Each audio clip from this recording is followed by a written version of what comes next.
नमस्कार।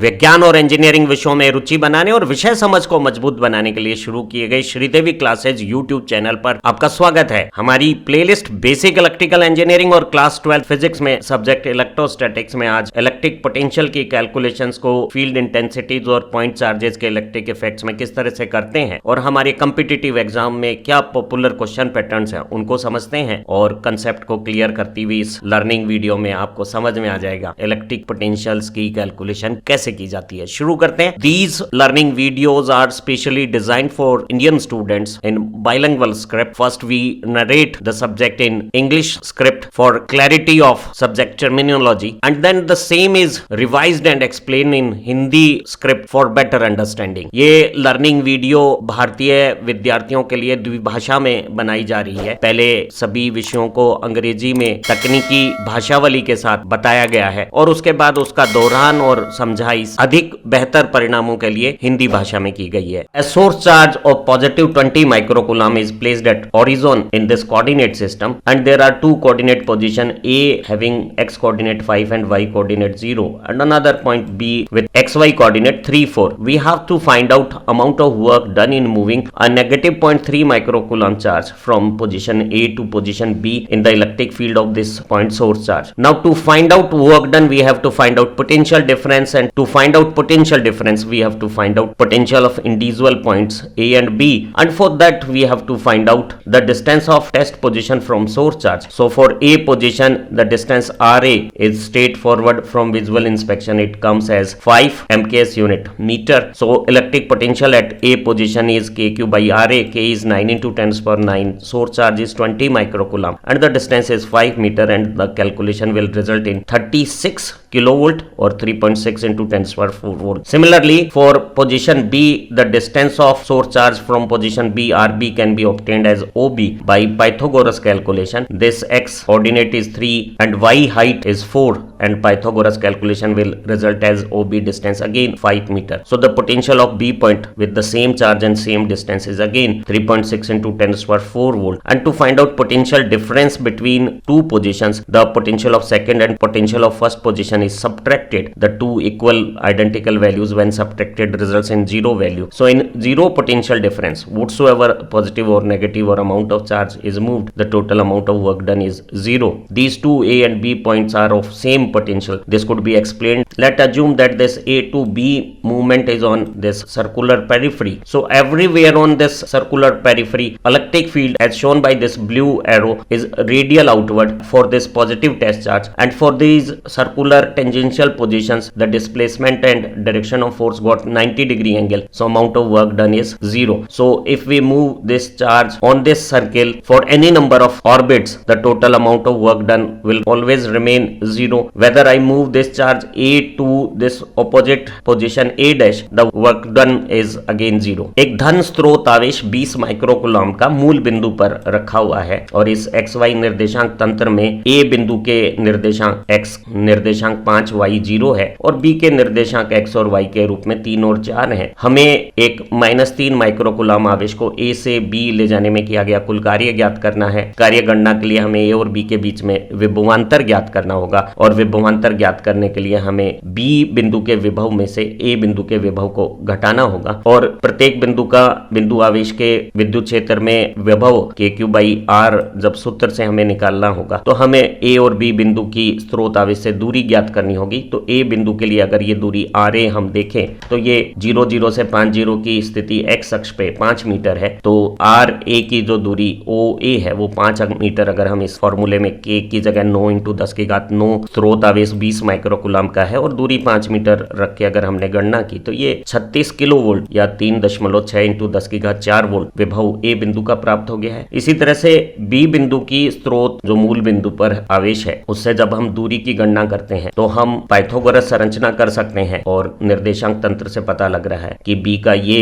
जो x निर्देशांक है वो 3 है और ये जो लंब है वो 4 है। तो पाइथागोरस कैलकुलेशन 3 और 4 की 9 और 16 का जोड़ 25 का वर्गमूल 5 मीटर प्राप्त हो जाएगा और B बिंदु का विभव kq by r सूत्र से वही स्रोत आवेश है वही दूरी है, एक बार फिर 3.6 गुणा 10⁴ वोल्ट आ गया है। A से B के बीच में विभवांतर ज्ञात करने के लिए बाद के बिंदु के विभव में से जब शुरू के बिंदु के विभव को घटाया गया है तो दोनों समान मान के बीच में अंतर शून्य आ गया है। और जब हम शून्य विभवांतर की स्थितियों में Q आवेश को चलाएंगे तो किया गया कार्य आवेश और विभवांतर का गुणनफल, चाहे आवेश की कोई भी ध्रुवता या मान हो, शून्य प्राप्त हो जाएगा। और इसे हम समझ भी सकते हैं कि A और B दोनों समान विभव की स्थितियां समविभव स्थितियां हैं। समविभव स्थितियों में आवेश को चलाने में कार्य नहीं होता है। इसी को समझने के लिए कल्पना करें कि हम A से B एक वृत्ताकार पथ पर चल रहे हैं, तो सभी वृत्तीय स्थितियों पर विद्युत क्षेत्र की तीव्रता अगर नीले तीर से हम प्रदर्शित करें, वो त्रिज्यीय बाहर की ओर है, और वृत्ताकार पथ का ये स्पर्शजयी पथ अगर बल विद्युत क्षेत्र तीव्रता के अनुरूप लगे तो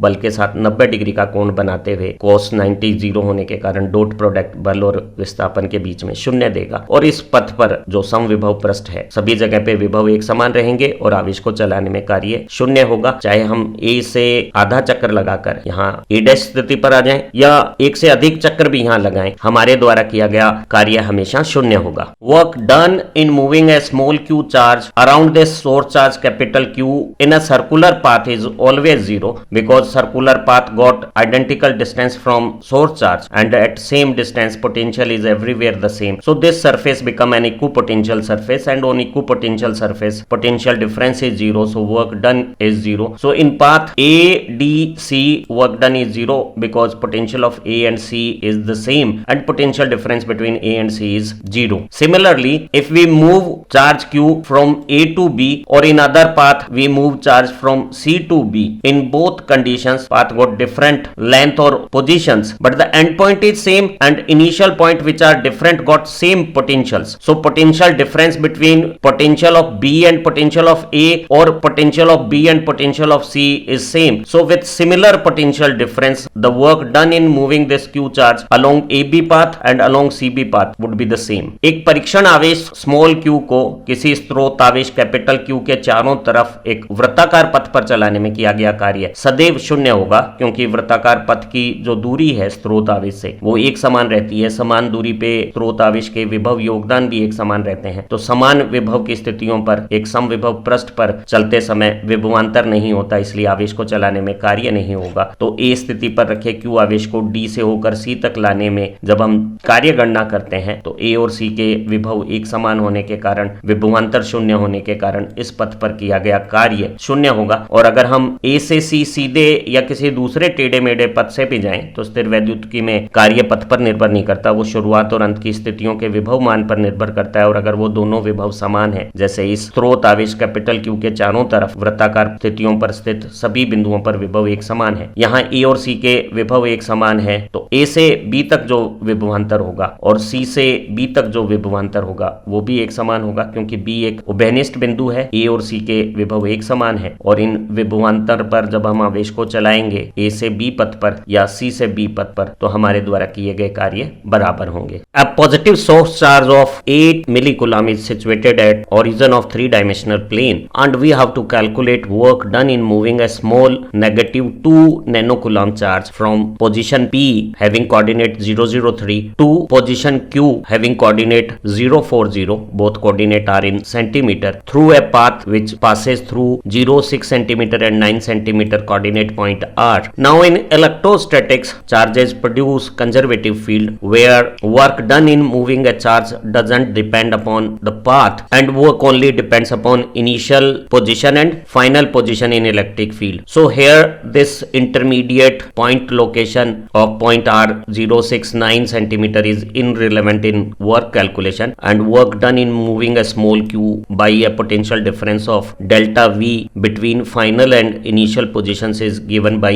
product of charge and potential difference. Here potential difference is difference of potential of final point Q and initial point having coordinate 0, 0 and 3 centimeter in this source charge 8 millicoulomb. Now the initial point P got a distance 3 centimeter from origin. So electric field of capital Q charge at R distance given by this relation, K is 9 into 10 to the power 9, source charge is 8 millicoulomb and the distance of initial point is 3 centimeter converted into meter. Calculation results in 24 into 10 to the power 8 volt. Similarly, the final point coordinate Q got a distance 4 centimeter. So at 4 centimeter distance converted into meter, the electric field of source charge capital Q 8 millicoulomb is given as 18 into 10 to the power 8 volt. The potential difference is difference of potential of final point and initial point. And so when charge from position P is shifted to Q, the potential difference is difference of potential of final point and initial point, and it is minus 6 into 10 to the power 8 volt. And in this negative potential difference, when negative test charge of minus 2 nanocoulomb is moved, the work done Q delta V is positive 1.2 joule. And it is also true when we shift a negative charge from high potential to low potential in the direction of electric field, the negative charge will experience a force opposite to our movement direction, and external agency has to do positive work in such movement. एक धनात्मक 8 मिली Coulomb का स्रोत आवेश त्रिविमीय निर्देशांक तंत्र के मूल बिंदु पर दिया हुआ है और एक प्रारंभिक स्थिति जिसके निर्देशांक 003 सेंटीमीटर है, वहां से एक 2 नैनो कूलॉम आवेश को जो ऋण प्रकृति का है अंतिम स्थिति 0.4 सेंटीमीटर 0 पर ले जाना है, और इस पथ पे बीच में 0.6 सेंटीमीटर 9 सेंटीमीटर का एक बिंदु भी आएगा और हमें कुल कार्य ज्ञात करना है। स्थिर आवेशों से जो स्थिर वैद्युत क्षेत्र बनते हैं वो संरक्षित क्षेत्र होते हैं, और ऐसे संरक्षित क्षेत्रों में आवेश को चलाने में किया गया कार्य पथ पर निर्भर नहीं करता है, वो पथ की शुरुआत और अंतिम स्थितियों के विभव या दोनों के बीच के विभवांतर पर निर्भर करता है। तो इस गणना में ये जो मध्यवर्ती बिंदु R है जिसके निर्देशांक 0.6 सेंटीमीटर 9 सेंटीमीटर दिए हुए, उसका गणना में कोई महत्व नहीं रहेगा। हमें प्रारंभिक बिंदु और अंतिम बिंदु के बीच में जो विभवांतर आया है उसमें Q आवेश को चलाने में किया गया कार्य है, क्योंकि विभवांतर एकांक आवेश पे चलाने में किया गया कार्य है, Q आवेश पर चलाने में कार्य हो गया Q डेल्टा V। यहाँ विभवांतर अंतिम बिंदु और प्रारंभिक बिंदु के विभव का अंतर है। अंतिम बिंदु Q और प्रारंभिक बिंदु P के विभव, एक बिंदु आवेश के विभव अगर स्रोत आवेश से परीक्षण स्थल की दूरी मालूम हो तो KQ/R से ज्ञात कर सकते हैं। प्रारंभिक स्थिति मूल बिंदु से 3 सेंटीमीटर दूरी पर है, जैसे हम मीटर में बदल सकते हैं, K की जगह 9 × 10 की घात 9, और स्रोत आवेश 8 मिली कूलम 8 × 10 की घात -3 कूलम का मान रखने पर P बिंदु का विभव, शुरुआती बिंदु का विभव 24 × 10 की घात 8 वोल्ट आ गया है। इसी तरह से ये जो अंतिम बिंदु है जो मूल बिंदु से 4 सेंटीमीटर दूरी पर है, मीटर में अगर दूरी को बदलें तो RQ दूरी पर कैपिटल Q आवेश का विभव VQ गणना करने पर 18 × 10 की घात 8 वोल्ट आ गया है। अब अंतिम बिंदु और प्रारंभिक बिंदु के विभव का जो अंतर विभवांतर है वो ऋणात्मक 6 × 10 की घात 8 वोल्ट में जब हम ऋण आवेश -2 × 10 की घात -9 कूलम को चलाते हैं तो किया गया कार्य 1.2 जूल धनात्मक आ जाएगा, जो यूं समझा जा सकता है कि जब हमने उच्च विभव से निम्न विभव की तरफ आवेश को गति दी है तो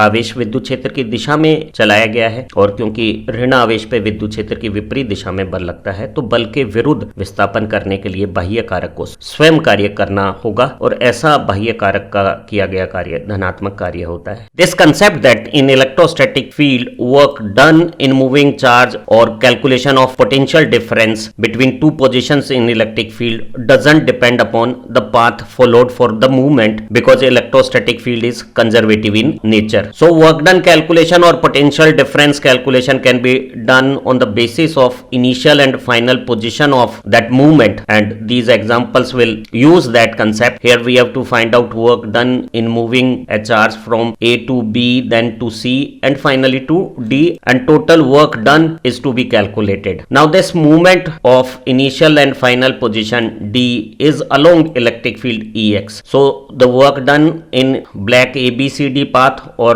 this red AD path would be the same, and the Q charge will have a force in the direction of electric field QE, and with D displacement amount of work done by electric field is QED, and work done by external agent in this case when charge is moving by itself in the direction of electric force is negative. So work done in ABCD path is minus QEXD. Similarly, in this electric field which is uniform and directed in X directions, we have to find out potential difference between position A and B. The coordinate of A in meter unit is 3,4 and that of B is 5,0, and in place of this black movement we follow a path A to M and then M to B. The work done in both paths would be the same, but here from A to M the movement path is perpendicular to electric field, so potential difference along AM path is 0. Potential of A and M would be the same, and between M and B the displacement of 2 meter along electric field direction will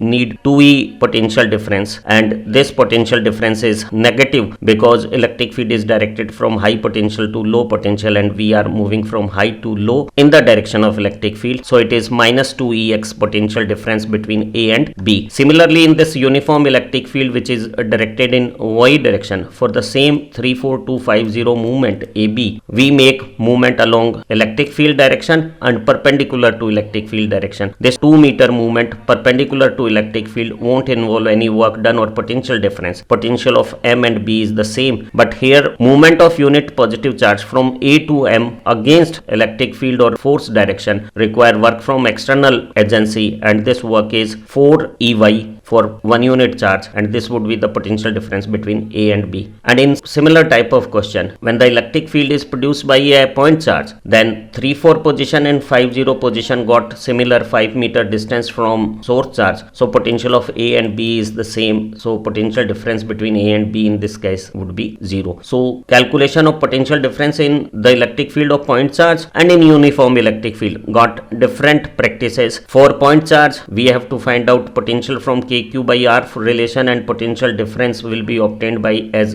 difference of two potentials. And in uniform electric field, we have to make path along and perpendicular to electric field. Perpendicular path doesn't involve potential difference, and along path will give you potential difference very conveniently as product of electric field and displacement. स्थिर वैद्युत क्षेत्रों की वो अवधारणा जिसमें दो स्थानों के बीच में आवेश को चलाने में किया गया कार्य या दो बिंदुओं के बीच में विद्युत विभवांतर पथ पर निर्भर नहीं करता है, केवल प्रारंभिक और अंतिम स्थितियों पर निर्भर करता है, वो बहुत महत्वपूर्ण है। स्थिर वैद्युत क्षेत्र की ये जो संरक्षी प्रवृत्ति है, इसका इस्तेमाल हम बहुत सारी समस्याओं का समाधान करने में लेते हैं, और ये जो उदाहरण है वो इस कंसेप्ट को बहुत आसानी से समझा देंगे कि स्थिर वैद्युत क्षेत्र में विभवांतर या किया गया कार्य केवल प्रारंभिक और अंतिम स्थितियों पर निर्भर करता है। हमें असमरूप प्रकृति के A से B, B से C और वापस C से D पथ पर एक Q आवेश को चलाने में किया कुल कार्य ज्ञात करना था, तो हमने इस कार्य ABCD पथ के कार्य की प्रारंभिक और अंतिम स्थितियों के बीच में जो पथ देखा D दूरी का, वो विद्युत क्षेत्र की तीव्रता के अनुरूप था।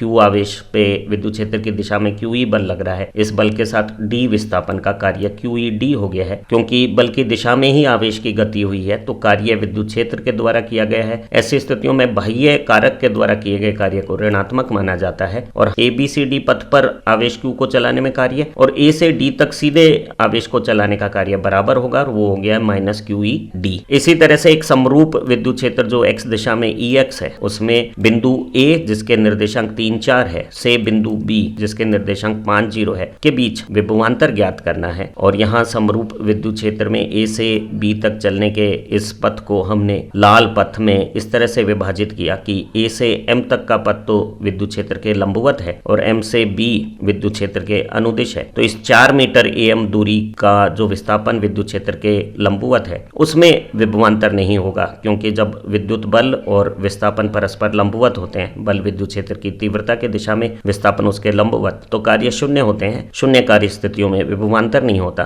तो A बिंदु और M बिंदु के विभव एक समान है। M से B की तरफ एकांक धनावेश विद्युत क्षेत्र की दिशा में बल अनुभव करेगा, और उस बल के अनुदिश 2 मीटर के विस्थापन पे एकांक आवेश पे 2EX कार्य होगा। क्योंकि कार्य विद्युत क्षेत्र ने स्वयं किया है, तो ये कार्य नेगेटिव हो गया या विभवांतर माइनस 2EX आ गया है। ये यूं भी समझा जा सकता है कि विद्युत क्षेत्र की दिशा उच्च विभव से निम्न विभव की तरफ होती है। M और A के विभव उच्च हैं, B का विभव निम्न है, इसलिए विभवांतर उच्च से निम्न विभव जाने पर ऋणात्मक हो गया है माइनस 2EX। इसी तरह से एक दूसरे उदाहरण में विद्युत क्षेत्र समरूप y दिशा में कार्यरत है और A से B के बीच में एकांक धनावेश को चलाने में किया गया कार्य या विभवांतर ज्ञात करना था। तो इस काली रेखा के पथ को हम लाल रेखा के अनुदिश माने, तो ये A से M 4 मीटर जो विस्थापन है वो विद्युत बल के ठीक विपरीत है, और ये 2 मीटर MB विस्थापन विद्युत बल के लंबवत कार्य या विभवांतर नहीं रखेगा। तो M और B के विभव एक समान है, और AM पथ पे धनावेश पे विद्युत क्षेत्र की दिशा में बल लग रहा है, बल के विपरीत चलाने में कार्य बाह्य कारक द्वारा धनात्मक होगा, और एकांक आवेश को चलाने में किया गया कार्य एकांक आवेश पे बल और विस्थापन का गुणा 4EY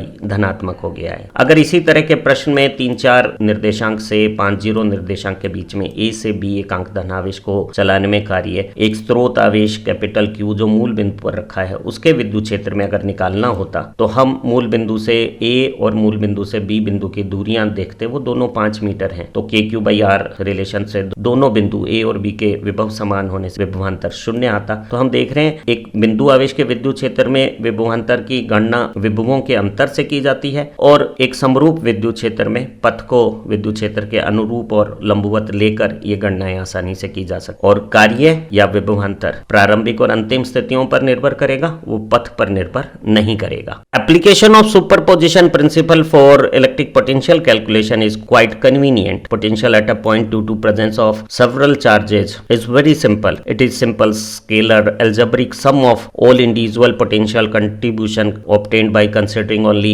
one charge source at a time. And in such calculation, there is no need to do complex vector-like summations. As in these example, if we have a equilateral triangle, square or pentagon or any other regular polygon and each vertex got uniform charge at vertices, then if we take electric field contribution calculation at symmetrical center position, we found that as in this square, contribution of A charge, contribution of charge placed at C are equal and opposite will get cancel out. Similarly, contribution of electric field from B charge and contribution of electric field from charge placed at D position get cancel out. So in a regular polygon, resultant electric field at symmetrical center is 0 in square as well as in this triangle. Electric field of A charge, B charge, C charge make a symmetrical equal magnitudes and resultant of these three would become 0. Similarly, this could be said for pentagon, hexagon and or any other regular polygon. But for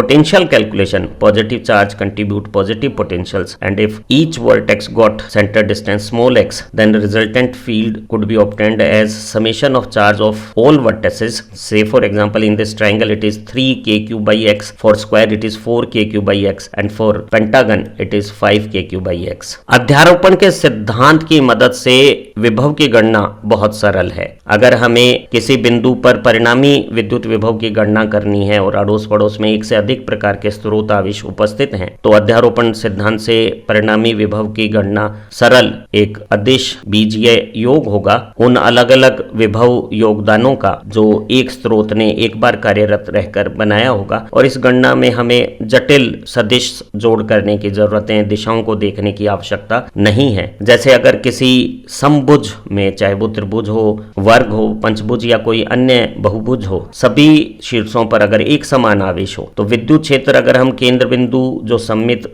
मध्य में है वहां गणना करते हैं तो हम पाते हैं कि जैसे वर्ग में देखेगा ए शीर्ष के आवेश का विद्युत क्षेत्र और सामने सी शीर्ष के आवेश का विद्युत क्षेत्र बराबर विपरीत परस्पर निरस्त हो गया। इसी तरह से बी और डी के विद्युत क्षेत्र भी एक दूसरे को निरस्त कर देंगे और इस बहुभुज के मध्य बिंदु पे परिणामी विद्युत क्षेत्र 0 होगा। इसी तरह से त्रिभुज के केस में ए आवेश का, बी आवेश का और सी आवेश का विद्युत क्षेत्र का अगर परिणाम सदिश रूप में हम करें तो वो 0 आता है। यही बात हम किसी भी अन्य बहुभुज के बारे में कह सकते थे। लेकिन जब हम अदिश गणना करते हैं विभवों की, एक से अधिक आवेशों के परिणामी विभव की गणना करने के लिए अध्यारोपण सिद्धांत अनुसार, तो प्रत्येक धन आवेश यहाँ केंद्र बिंदु पर स्वयं का धन विभव उत्पन्न करेगा। अगर किसी शीर्ष की केंद्र बिंदु से दूरी x हो तो एक आवेश का विभव kq/x हो जाएगा, और अगर यहाँ 4 शीर्ष पे 4q आवेश है तो इनका परिणामी विभव k समेशन q/x 4k/x हो जाएगा। इसी तरह से समबाहु त्रिभुज के लिए ये 3kq/x हो जाएगा, पंचभुज के लिए 5kq/x हो जाएगा। For different nature of charge distribution there is no definite relation between zero और non zero values of electric field intensity and potentials. All type of combinations are possible as per the condition of charge distribution. As in this square, all vertex got identical charge, then resultant electric field vector sum is 0, but resultant potential is 4kq/x non-zero. Whereas in this case, opposite polarity charges produce opposite directed electric field and will get cancel out. Similarly, electric field of this negative charge and electric field of this negative charge are equal and opposite will cancel out. So resultant electric field at center position for this configuration is also 0. But in this case, if we take summation of charges at all vertex, that is again 0. So the potential is also 0. So in this case, there is only electric field which is 0, but potential was not 0. But in this case, both electric field intensity and potential at center position is 0. In this case, electric field of this positive charge and this negative charge both acts in the same direction. Similarly, electric field of this positive charge and this negative charge both act in the same direction, and these two equal vector produce their resultant in midway of root 2 times. So electric field is not 0 here, but if you take summation of charges at all 4 vertex, that is 0. So the potential at center position is 0. And in this case, electric field of this positive charge and this negative charge are in the same direction, and electric field of this positive charge and this positive charge equal and opposite get cancel out, and the resultant electric field of all 4 charges is along this direction and non-zero, and summation q is also not 0. So potential is not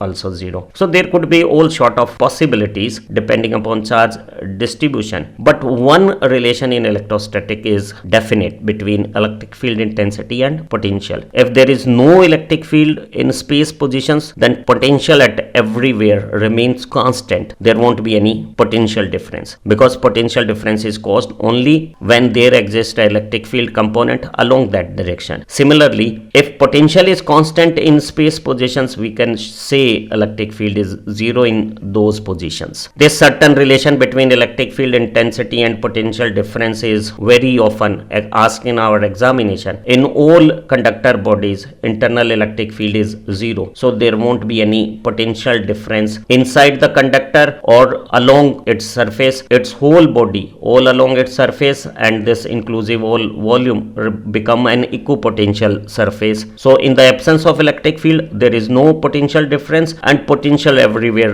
remains the same, and vice versa. If there is no potential difference, we can say there is no electric field component along that lines. Now in electric field, when we move a positive charge against electric field, external agency has to do work and potential will increase. So we can say electric field is directed from high potential to low potential. स्थिर वैद्युतिकी में विद्युत क्षेत्र की तीव्रता और विद्युत विभव के शून्य या गैर शून्य मान के बीच में कोई निश्चित निर्धारित संबंध नहीं है। इन मानों के बीच में किसी भी प्रकार के संयोग आवेश के वितरण के अनुसार संभव है। यहाँ एक वर्ग के चारों शीर्षों पर अगर एक समान धनात्मक Q आवेश हो, तो सदिश जोड़ से आमने सामने के शीर्षों के विद्युत क्षेत्र घटक बराबर और विपरीत एक दूसरे को निरस्त कर रहे हैं, और ऐसी स्थिति में परिणामी विद्युत क्षेत्र शून्य है। लेकिन चारों आवेशों के द्वारा धन विभव की रचना से यहाँ परिणामी 4kQ/x जो विभव है वो शून्य नहीं है। तो विद्युत क्षेत्र की तीव्रता तो शून्य है, लेकिन विभव शून्य नहीं है। इस दूसरे उदाहरण में अगर हम केंद्र बिंदु O पर देखें, तो इस धनावेश का विद्युत क्षेत्र बाहर की तरफ, इस धनावेश का विद्युत क्षेत्र भी जोड़ने वाली रेखा पे बाहर की तरफ परस्पर बराबर और विपरीत है, और इस ऋणावेश का विद्युत क्षेत्र अंदर की ओर और इस ऋणावेश का विद्युत क्षेत्र अपनी तरफ अंदर की ओर भी परस्पर बराबर विपरीत है। सदिश जोड़ से वर्ग के चारों शीर्षों पर रखे हुए इस विन्यास के आवेशों का परिणामी विद्युत क्षेत्र शून्य है, और यहाँ धन आवेश जो शीर्ष पर रखे हुए वो केंद्र बिंदु पर जो धन विभव बना रहे हैं उतना ही ऋण विभव ये ऋण आवेश बना रहे हैं। तो चारों आवेशों का योग शून्य होने से यहाँ केंद्र बिंदु पर परिणामी विभव भी शून्य है। तो इस स्थिति में केंद्र बिंदु पर विद्युत क्षेत्र की तीव्रता और विभव दोनों शून्य है। इस अगले उदाहरण में अगर हम इस धनावेश का विद्युत क्षेत्र और इस ऋणावेश का विद्युत क्षेत्र देखें तो वो एक ही दिशा में जुड़ रहे हैं, 2 इकाई हो जाएंगे। इसी तरह से इस धनावेश का विद्युत क्षेत्र बाहर की तरफ और इस ऋण आवेश का विद्युत क्षेत्र भी अंदर की ओर 2 इकाई जुड़कर हो गए हैं, और ये 2 इकाई सदिश 90 डिग्री कोण पर एक परिणामी सदिश ठीक बीच में 2√2 इकाई का बना देंगे। तो किसी एक आवेश के कारण जो केंद्र बिंदु पर विद्युत क्षेत्र मान बन रहा था उसका 2√2 गुना परिणामी विद्युत क्षेत्र सदिश योग से प्राप्त हो गया है, जो गैर शून्य है। शीर्षों पर रखे हुए आवेशों का अगर योग देखें तो वो शून्य है। तो यहाँ इस केंद्र बिंदु पर अदिश योग के रूप में जो परिणामी विभव चारों आवेशों का हम प्राप्त कर रहे हैं वो शून्य है। तो इस स्थिति में विभव शून्य है, लेकिन विद्युत क्षेत्र की तीव्रता शून्य नहीं है। इस उदाहरण में धनावेश का विद्युत क्षेत्र बाहर की ओर और ऋणावेश का विद्युत क्षेत्र अंदर की ओर जुड़कर 2 इकाई हो गए हैं, और ये दोनों धनावेश के विद्युत क्षेत्र बराबर विपरीत निरस्त हो गए हैं। तो परिणामी विद्युत क्षेत्र 2 इकाई किसी एक आवेश का जो विद्युत क्षेत्र तीव्रता योगदान है उससे आएगा, और वो गैर शून्य है। और यहाँ सभी शीर्षों पर रखे हुए आवेशों का कुल योग भी शून्य नहीं है, तो परिणामी विभव भी शून्य नहीं है। वो 2kQ/x आएगा जो शून्य नहीं है। तो इस स्थिति में ना ना विद्युत क्षेत्र तीव्रता शून्य है, ना ही विभव शून्य है। तो हमने देखा कि कुछ ऐसे आवेश विन्यास हो सकते हैं जिसमें क्षेत्र तीव्रता और विभव दोनों शून्य हैं। कुछ ऐसी स्थितियां भी आ सकती है दोनों शून्य नहीं है, और ऐसी स्थिति भी हो सकती है कि ई भले ही शून्य हो, विभव शून्य नहीं है, या उल्टा विभव शून्य है लेकिन ई शून्य नहीं है। तो स्थिर वैद्युतिकी में आवेशों के वितरण के अनुसार विद्युत क्षेत्र तीव्रता और विद्युत विभव में शून्य या गैर शून्य मानों के बीच में कोई संबंध यहाँ स्थापित नहीं हो रहा है। लेकिन एक बात विद्युत क्षेत्र तीव्रता और विभव के बीच में हमेशा सत्य रहती है, पूरी तरह से निश्चित है, और वो ये है कि अगर व्योम में, स्पेस में विद्युत क्षेत्र तीव्रता नहीं है तो विभवांतर नहीं होगा, और उन सभी स्थितियों पे विभव नियत रहेगा। इसे हम उल्टे कथन में भी कह सकते हैं कि अगर व्योम में सभी जगह विभव नियत है, चलने पर किसी दिशा विशेष में विभवांतर नहीं आता है, तो उस दिशा के अनुरूप विद्युत क्षेत्र का कोई घटक नहीं होगा, वह विद्युत क्षेत्र की तीव्रता उस दिशा विशेष में शून्य होगी। जो ये निश्चित स्थिर वैद्युतिकी में विद्युत क्षेत्र तीव्रता और विभवांतर के बीच में संबंध है, वो बहुत सारे परीक्षा प्रश्नों की पृष्ठभूमि बन जाता है। जैसे सभी चालक सतह हैं, उनके बीच में आंतरिक विद्युत क्षेत्र शून्य होता है। ऐसी स्थिति में पूरे चालक के अंदर कोई विभवांतर नहीं होगा, पूरा चालक एक समविभव सतह बन जाएगी और सभी जगह विभव के मान एक समान रहेंगे। जो विभव सतह पर है वही केंद्र बिंदु या अन्य किसी स्थिति पर रहेगा। तो एक चालक में विभवांतर नहीं होता, सभी स्थानों पर विभव एक समान रहता है और अंदर कोई विद्युत क्षेत्र की तीव्रता नहीं होती है। ये एक अंतः संबंध विद्युत विभव, विभवांतर या विद्युत क्षेत्र की तीव्रता में समझा जा सकता है। हम कह सकते हैं कि विभवांतर तभी होगा जब विद्युत क्षेत्र होगा। अगर यहाँ विद्युत क्षेत्र लाल तीर दिशाओं में है और एक धनावेश को विद्युत क्षेत्र के विपरीत अगर हम चलाएंगे तो हमारे द्वारा कार्य किया जाएगा, और ऐसी स्थिति में विभव का मान में धनात्मक वृद्धि होगी। तो हम कह सकते हैं कि विद्युत क्षेत्र की तीव्रता की दिशा हमेशा उच्च विभव से निम्न विभव की तरफ होती है, और अगर विभवांतर नहीं है तो वहां विद्युत क्षेत्र की तीव्रता भी नहीं होगी। उम्मीद है इस लर्निंग वीडियो से इलेक्ट्रिक फील्ड इंटेंसिटी में इलेक्ट्रिक पोटेंशियल की कैलकुलेशन, यूनिफॉर्म इलेक्ट्रिक फील्ड और पॉइंट चार्जेस के इलेक्ट्रिक फील्ड में किस तरह से करते हैं वो आपको समझ में आया होगा, और परीक्षाओं में आने वाले जो महत्वपूर्ण प्रश्न हैं उनके हल भी समझ में आए होंगे। इन लर्निंग वीडियो की मदद से आपकी फिजिक्स की समझ भी इंप्रूव होगी और एग्जाम सक्सेस में भी ट्रमेंडस इंप्रूवमेंट आएगा। इन्हीं उम्मीदों के साथ फिर मिलते हैं एक नई खूबसूरत लर्निंग वीडियो के साथ। Thank you very much.